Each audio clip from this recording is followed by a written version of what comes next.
গোসল করতে করতে হঠাৎই চোখ গেল পাশেই কাকিমার কিছু ছোট পোশাক রাখা। বন্ধুরা, তোমরা নিশ্চয় বুঝতে পেরেছ আমি কিসের কথা বলছি। ওগুলো দেখে একটা অজানা অস্বস্তি মনের মধ্যে কাজ করলেও তাড়াহুড়োর জন্য পাত্তা দিলাম না। আজ আর মনকে আটকে রাখতে পারলাম না। সেখানে পিঙ্ক কালারের দুটো পোশাক ছিল। এই বয়সেও কাকিমা এতটা শৌখিন হবেন জানা ছিল না। আমি পোশাকের সুগন্ধ নিতে লাগলাম। কিছুক্ষণ পর রেখে দিলাম। বেশ টানাটানি করলে আবার কাকি বুঝে যাবে। এরপর আমি গোসল শেষ করে বেরোতে না হতেই দেখি কাকি রুমে ঢুকছেন। আমার নাম রাকিব। আমি গ্রামের ছেলে, বয়স 21। আমাদের বাড়ি একেবারে সবুজে ঘেরা একটা শান্ত গ্রামের মধ্যে। এখানে আকাশটা যেন একটু বেশিই নীল, বাতাসটাও একটু বেশি সতেজ। শহরে যাওয়ার প্রয়োজন খুব একটা পড়ে না। আমাদের বেশ কিছু জমি জমা আছে, সেগুলো বাবার সাথে মিলে সামলাই। আমার বাবা মায়ের একমাত্র ভাই, মানে আমার কাকা, বেশ কবছর আগেই একটা দুর্ঘটনায় মারা যান। কাকিমা তখন বেশ তরুণী। বিধবা হওয়ার পর থেকে বাবা মা তাকে আমাদের বাড়িতে নিয়ে আসেন।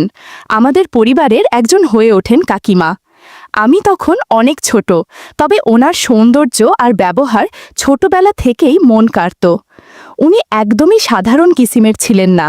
চালচলনে, সাজপোশাকে, কথাবার্তায় একটা আলাদা আকর্ষণ ছিল। গ্রামের অন্য মহিলারাও ওনার মতো হতে চাইতেন, কিন্তু তার মধ্যেও একটা নিঃশব্দ শূন্যতা ছিল, যা আমি ঠিক তখন বুঝিনি। ঘটনাটা শুরু হয় একদিন সকালে।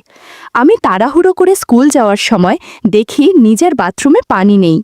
কিছু না ভেবে সোজা কাকিমার বাথরুমে গিয়ে ঢুকে যাই। ভাবলাম চট করে গোসলটা করে নিই। ঢুকেই দেখি কাকিমা ঘুম থেকে উঠে চুল আঁচড়াচ্ছেন। ওনার চোখে মুখে তখনও ঘুমের রেশ। আমাকে দেখে হেসে বললেন, তোমার বাথরুমে পানি নেই? আমি মাথা নেড়ে বললাম, হ্যাঁ, তাই তোমারটা এলাম একটু। উনি হেসে বললেন, আচ্ছা, সাবধানে করো, দরজার ছিটকানিটা একটু খারাপ হয়ে গেছে। আমি হেসে মাথা ঝাঁকালাম। গোসল করতে করতে হঠাৎই চোখ গেল পাশেই কাকিমার কিছু ছোট পোশাক রাখা। বন্ধুরা, তোমরা নিশ্চয়ই বুঝতে পেরেছ আমি কিসের কথা বলছি। ওগুলো দেখে একটা অজানা অস্বস্তি মনের মধ্যে কাজ করলেও তাড়াহুড়োর জন্য পাত্তা দিলাম না। কিছুক্ষণ পর বেরিয়ে এসে দেখি কাকিমা একটা নাইট ড্রেস পরে চুপচাপ বসে আছেন বারান্দায়। চুল আঁচড়াচ্ছেন, চোখে মুখে শান্তির ছোঁয়া। এমনভাবে কখনো দেখিনি তাকে আগে। মনে হলো যেন চেনা একটা মানুষকে নতুন চোখে দেখছি। বয়স তখন খুব বেশি হয়নি তার, তবে শরীরে কিছুটা ভারী ভাব এসে গেছে, যা তাকে আরও বেশি আত্মবিশ্বাসী ও আকর্ষণীয় করে তুলেছিল। চলতে চলতে হঠাৎ তিনি আমার নাম ধরে ডাকলেন। আমি কাছে গিয়ে বসতেই বললেন, তুমি আমাকে যদি বন্ধু ভেবে কিছু বলতে চাও নিশ্চিন্তে বলতে পারো, অপ্রয়োজনীয় সংকোচ করার কিছু নেই। ওনার কথায় যেন মনটা শান্ত হয়ে গেল। সেদিন রাতে আমি ঘুমাতে পারলাম না। বারবার ওনার কথাগুলো মনে পড়ছিল। মনে হচ্ছিল উনি যেন অনেক দিন পর কারোর সঙ্গে একটু খোলামেলা কথা বলতে চাইলেন। রাত তখন প্রায় 2টো। আমি আস্তে করে উঠে পড়লাম। নিজের অজান্তেই পা চলল কাকিমার রুমের দিকে। দরজায় হালকা টোকা দিতে উনি নিজে এসে দরজা খুললেন। এখনও সেই নাইট ড্রেসে আছেন, চোখে মুখে এক অদ্ভুত প্রশান্তি। হেসে বললেন, আচ্ছা, দেরি হলে রে, ভাবছিলাম হয়তো আসবি না। আমি হেসে বললাম, আসতে মন চাইছিল, একটু সময় লেগে গেল। উনি হালকা হেসে বললেন, এসো কিছু কথা বলি। আমি বিছানায় দোস্তেই কাকিমা বললেন, আলোটা নিভিয়ে দিব? আমি হেসে বললাম, দাও না, আরামদায়ক লাগবে। উনি আমার কাঁধে হাত রেখে একটু আদর করে মাথা নেড়ে পাশের ড্রয়ার থেকে একটা ছোট আলো বের করে দিয়ে বললেন, এই আলোতেই গল্প হবে। তারপর আমরা আরাম করে বসে অনেকক্ষণ গল্প করলাম। পুরনো দিনের কথা, গ্রামের কথা, ছোটবেলার মজার কাণ্ড, সব কিছু নিয়েই চলছিল আলাপ। সেই রাতে যেন আমি কাকিমাকে একদম নতুন করে চিনলাম। উনি শুধু আমার কাকি নন, একজন নারী, যার মনেও অনেক না বলা কথা জমে আছে।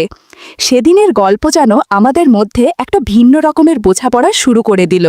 আমি কাকিকে মনে মনে অনেক দিন ধরেই পছন্দ করতাম। ওনার মধ্যে এমন এক রকম সৌন্দর্য ছিল যা শুধু চোখে নয়, মনে গিয়েও লেগে থাকত। গ্রামের অনেক মেয়ে কাকির মতো সাজগোজ করার চেষ্টা করত। ওনার কথা বলার ভঙ্গি, হাঁটার ধরন সব কেমন যেন মোহময়। প্রায়ই কাকির সঙ্গে আমার গল্প হতো, অনেক সময় হালকা মজা করে বিয়ে শাদী নিয়েও কথা উঠত। কাকার বিয়ের দিন চার কথা আজও মনে আছে। আমি তখন বাড়ির সব দায়িত্ব একা হাতে সামলাচ্ছিলাম। কাকি তখন একেবারে নতুন, চোখে মুখে একরাশ আনন্দ, সেই হাসিটা এখনো চোখে ভাসে। কিন্তু ভাগ্য বুঝি খুব নিষ্ঠুর। ঠিক 1 বছর পরই কাকা হঠাৎই আমাদের ছেড়ে চলে গেলেন। পুরো পরিবার ভেঙে পড়েছিল, আর সবচেয়ে বেশি ভেঙেছিলেন কাকি। কারণ কাকা চলে যাওয়ার পর কাকির আর তেমন আপন বলতে কেউ রইল না। তার নিজের বাড়ির অবস্থা ভালো না, মা বাবাও বেঁচে নেই। আমরা সবাই মিলে সিদ্ধান্ত নিই কাকি আমাদের সাথেই থাকবেন। বাড়ির ওপরের অংশটা পরিষ্কার করে আমরা ওনার থাকার ব্যবস্থা করি। আমি নিজে হাতে ওনার ঘরের দরজা, জানালা, খাটপত্র, জামাকাপড় সব গুছিয়ে দিলাম, যাতে ওনার কোনো অসুবিধে না হয়। উনি নতুন করে একটু একটু করে আবার নিজেকে গুছিয়ে নিতে শুরু করলেন। আমি চেষ্টা করতাম ওনাকে সবসময় হাসি খুশি রাখতে। কাকি এখন আমাদের বাড়ির ওপর তলায় থাকেন, আর ওনার হাসি মুখ আবার ধীরে ধীরে ফিরে আসছে, এই দেখেই আমাদের সবচেয়ে বেশি ভালো লাগে। মাঝে মাঝে মনে হয় কাকা চলে যাওয়ার পরও কাকি কিভাবে এতটা ধৈর্য ধরে নিজেকে সামলে নেন, এটা ভাবতেই আমার বুক ভরে যায়। আমি জানি একা থাকা কতটা কঠিন, তাই ওনার পাশে থাকার চেষ্টা করি সব সময়। একদিন সকালে আমি গোসলের জন্য তৈরি হচ্ছি, হঠাৎ দেখি আমাদের বাথরুমে পানি নেই। কিন্তু আমাকে কাজেও যেতে হবে, গোসল করাটা জরুরি। তখন মনে পড়ল কাকির বাথরুমে তো সবসময় পানি থাকে। আমি ওনার ঘরের সামনে গিয়ে বললাম, কাকি, আমাদের বাথরুমে পানি নেই, তোমার বাথরুমটা একটু ব্যবহার করতে পারি? উনি হেসে বললেন, অবশ্যই পারো, কোনো সমস্যা নেই। আমি তোয়ালে নিয়ে ভেতরে ঢুকে দরজাটা সাবধানে টেনে দিলাম, কারণ ছিটকানি কিছুটা নষ্ট। তাড়াতাড়ি করে গোসল করে নিচ্ছিলাম যাতে কেউ ভুল করে না ঢুকে পড়ে। আজকেও খেয়াল করলাম কাকির সেই পোশাক রাখা। হয়তো তিনি আগে ঢুকতে চেয়েছিলেন, কিছু আমি ঢুকে পড়েছি। আজ আর মনকে আটকে রাখতে পারলাম না। সেখানে পিঙ্ক কালারের 2টো পোশাক ছিল। এই বয়সেও কাকিমা এতটা শৌখিন হবেন জানা ছিল না। আমি পোশাকের সুগন্ধ নিতে লাগলাম। কিছুক্ষণ পর রেখে দিলাম, বেশ টানাটানি করলে আবার কাকি বুঝে যাবে। এরপর আমি গোসল শেষ করে বেরোতে না হতেই দেখি কাকি রুমে ঢুকছেন। আমি একটু অপ্রস্তুত হয়ে গেলাম, কিন্তু কাকি হেসে বললেন, আরে এমন লজ্জার কিছু নেই, তুমি তো আমার সন্তান সম। উনার মুখে ছিল একরকম মায়া ভরা শান্তি, আর চোখে একটা হালকা বিষণ্ণতার ছাপ। আমি বললাম, আপনি দুঃখ করবেন না কাকি, আমরা সবাই আপনার সঙ্গে আছি। উনি ধীরে ধীরে আমার হাতটা ধরে পাশে বসালেন, বললেন, তুমি আমার খুব আপন, তুমিই তো এখন আমার সবচেয়ে কাছের মানুষ। কাকির মুখে ও কথাগুলো শুনে মনে হলো আমি শুধু কেউ একজন না, উনার একাকিত্বের পাশে দাঁড়ানো একজন আপন, যাকে উনি বিশ্বাস করেন, নির্ভর করেন। তখন বুঝলাম সম্পর্ক সবসময় রক্তের হয় না, অনেক সময় ভালোবাসা থেকেই আসে কাছের মানুষ। আমি তখনও কাকির পাশে তোয়ালে জড়ানো অবস্থায় বসেছিলাম। ভিতরে একটু লজ্জা লাগছিল, কিন্তু কাকির চোখে মুখে যে মমতা আর প্রশ্রয় দেখেছিলাম, সেটা দেখেই মনটা হালকা হয়ে যাচ্ছিল। উনি হেসে বললেন, তুমি আমার জন্য যা করছো সেটা কোনো সন্তানও করে না, তোমায় আমি আশীর্বাদ করি রে। আমি বুঝতে পারছিলাম ওনার জীবনে যে শূন্যতা তৈরি হয়েছে কাকা চলে যাবার পর, সেটা একমাত্র মনোযোগ আর ভালোবাসাতেই কিছুটা ভরাট করা সম্ভব। আর সেদিন মনে হচ্ছিল আমি যেন সেই দায়িত্বটা নিতে চাই। ঠিক তখনই কাকি বললেন, রাতে একটু আমার ঘরে এসো না, গল্প করব, ঘুম আসেই না এখন আর। আমি হেসে বললাম, আচ্ছা কাকি, আসব। মুখে সাদামাটা উত্তর দিলেও ভেতরে একরকম অস্বস্তি হচ্ছিল। এই ধরনের পরিস্থিতিতে আগে কখনো পড়িনি। ভাবছিলাম কি হবে যদি আমি যাই, আবার কি হবে না গেলে। মন যেন দ্বিধায় জর্জরিত হয়ে পড়েছিল। এর মধ্যেই হঠাৎ করে কিছু অতিথি চলে এলেন বাড়িতে। আমার কাকাতো বোন বিনিতা, বয়সে আমার চেয়ে কিছুটা বড়, সুন্দরী আর খুব আধুনিক। সে এসেছিল কাকির কাছে ফ্যাশন টিপস নিতে। আমার আমার একটু ভালোই লাগছিল, ভাবছিলাম রাতের সেই অস্বস্তিকর ডাকটা হয়তো এড়িয়ে যাওয়া যাবে। কিন্তু হঠাৎ কাকি বললেন, বিনিতা, তুমি বরং আমাকে কিছু সাজের পরামর্শ দাও। আমি কাকির মুখের দিকে তাকিয়ে একটু অবাক হয়ে গেলাম। যিনি এতদিন অন্যকে সাজাতেন তিনি হঠাৎ আজ সাজতে চাইছেন। কথা শেষ না হতেই কাকি আমার হাতে হালকা করে ধরলেন। কেউ দেখেনি বটে, কারণ তিনি টেবিলের পাশে ছিলেন, কিন্তু আমি যেন খানিকটা চমকে গেলাম। জীবনে প্রথমবার এমনভাবে কোনো মহিলা আমার দিকে এগিয়ে এসেছেন। আমি ঠিক বুঝতে পারছিলাম না কিভাবে রিয়্যাক্ট করব। পরিস্থিতি আরও অস্বস্তিকর হয়ে ওঠার আগেই আমি নিজেকে সরিয়ে নিয়ে ওয়াশরুমে চলে গেলাম। বাবা মা তখন বাড়িতে ছিলেন না, অন্য একটা আত্মীয়র বিয়েতে গিয়েছিলেন, তাই বাড়িতে একটু নির্জনতাও ছিল। ওয়াশরুমে বসে ভাবছিলাম কিভাবে পুরো ব্যাপারটা বুঝব। হঠাৎ বাইরে কাকির কণ্ঠ শুনতে পেলাম। উনি আমার কাজিনদের সঙ্গে গল্প করছিলেন, একদম স্বাভাবিক ভঙ্গিতে, যেন কিছুই ঘটেনি। তখন কাকি বলছিলেন, আমার যৌবনের সময়টুকু তো একরকম হারিয়েই গেল, কপালটা হয়তো এমনি ছিল। ওনার কথায় একটা চাপা কষ্ট ছিল। আর কাজিন বলছিল, কাকিমা, জীবনের পথ তো এখনো শেষ হয়নি, তোমার জন্য ভালো কাউকে পেলে আবার নতুন করে শুরু করতে পারো। সেই কথাগুলো শুনে আমি গভীর চিন্তায় পড়ে গেলাম। বুঝলাম কাকির ভেতরে অনেক না বলা কথা জমে আছে, আর তার আচরণের পেছনেও হয়তো এমন কিছু কারণ রয়েছে যেগুলো আমি আগে ভাবিনি। সকালে বাবা মা বাড়ি ফিরে এলেন, কিন্তু দুপুর নাগাদ বুঝলাম বাড়িতে তখন কাকি আর আমি ছাড়া আর কেউ নেই। আমি ঘরের বাইরে এসে দেখি কাকি লাল রঙের একটা হালকা জামা পরে বসে আছেন। তাকে দেখতে খুব সুন্দর লাগছিল, চোখ ফেরানো কঠিন ছিল। আমি কিছুক্ষণ দাঁড়িয়ে ওনার দিকে চেয়ে রইলাম। হঠাৎ কাকি হেসে জিজ্ঞেস করলেন, কি রে, এমন করে তাকিয়ে আছিস কেন? আমি থমকে গিয়ে বললাম, না কাকি, কিছু না, শুধু আপনার কথা ভাবছিলাম। কিছুক্ষণের নীরবতার পর কাকি আমার হাতটা ধরে ফেললেন। আমার হাত ঘেমে উঠল, বুঝতেই পারছিলাম না এখন কি করবেন উনি। আমি একটু গলা শুকিয়ে বললাম, কাকি প্লিজ এমন কিছু করবেন না, আমি তো আপনার অনেক ছোট, আর এখন তো কাকাও নেই। উনি চুপচাপ ছিলেন, মুখে একটুখানি হাসি ফুটেছিল, কেমন যেন এক রহস্যময় শান্তি। কাকি মানে কবিতা কাকি মাঝে মাঝে আমার নাম ধরে ডাকতেন। সেই ডাকটা যেন বুকের মধ্যে কেমন এক রেশ ফেলে যেত। কিন্তু আজকের আচরণটা কেন এমন ছিল সেটা এখনো আমি বুঝে উঠতে পারিনি। কিছুক্ষণ পর কাকি নিজের ঘরে চলে গেলেন, কিন্তু সেদিন মনটা খুব ভালো লাগছিল। মনে হচ্ছিল কাকির সাথে আমার এক অদ্ভুত কাছের সম্পর্ক তৈরি হয়েছে, যেটা শুধু আমরা দুজনেই বুঝি। পরদিন বাবা মা ফিরে এলেন। জানতাম এবার আর কাকির সাথে আগের মতো একা সময় কাটানো যাবে না। তবুও দিনগুলো চলছিল, কিন্তু আমি খেয়াল করতাম কাকির মধ্যে এক ধরনের পরিবর্তন এসেছে। উনি অনেক সময় হঠাৎ আমার খুব কাছে এসে দাঁড়াতেন, কিংবা নীরবে পাশটায় বসতে বলতেন। আমরা অনেক সময় আড্ডা দিতাম, হাসতাম, কিন্তু সবকিছু খুব সাধারণভাবে করতাম, যাতে কেউ কিছু মনে না করে। একদিন একটা ঘটনার কথা আজও মনে পড়ে। আমি ঘরে ছিলাম, বাবা বললেন কাকিকে ডাকতে।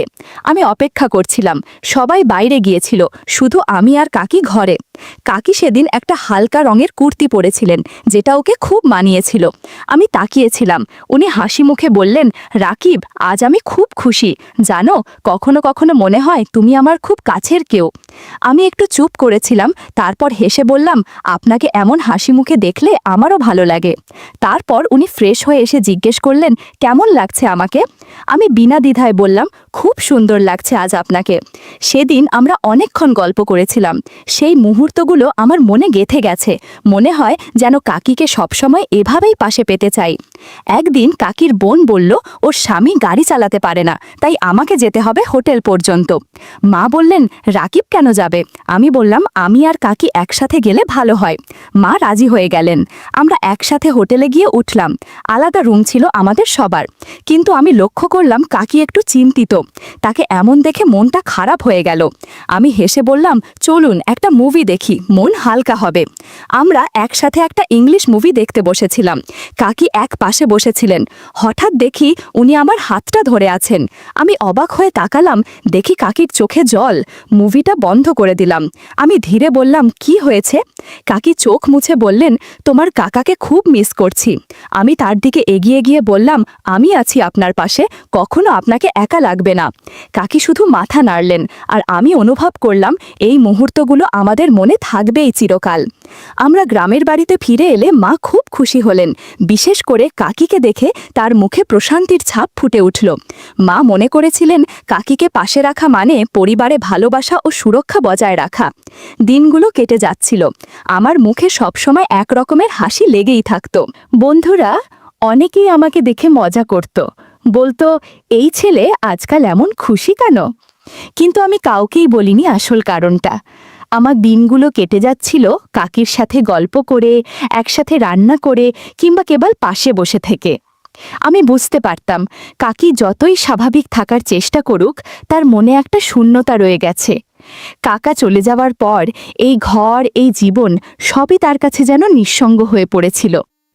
মাঝে মাঝে কাকি আমার দিকে তাকিয়ে গভীর চিন্তায় ডুবে যেতেন। তিনি হয়তো ভাবতেন রাকিব তো একদিন বিয়ে করবে, তারপর আমিও একা হয়ে যাব। আমি বারবার তাকে বলতাম, আমি কখনো আপনাকে একা ছাড়ব না কাকি। কিন্তু তিনি হেসে বলতেন, তুই আমার অনেক ভালোবাসার মানুষ, কিন্তু তোরও তো জীবন আছে রে, তুই বিয়ে কর, পরিবার গড়।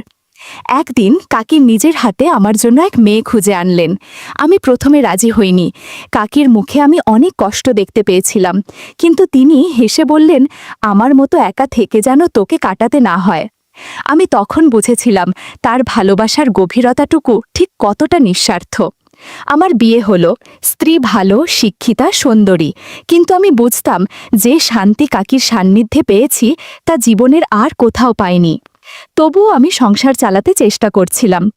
কিছুদিন পর একদিন এমন একটা পরিস্থিতি তৈরি হলো যেখানে আমার স্ত্রী কাকির প্রতি আমার অতিরিক্ত যত্ন ও আবেগ দেখে ভুল বুঝে ফেলল।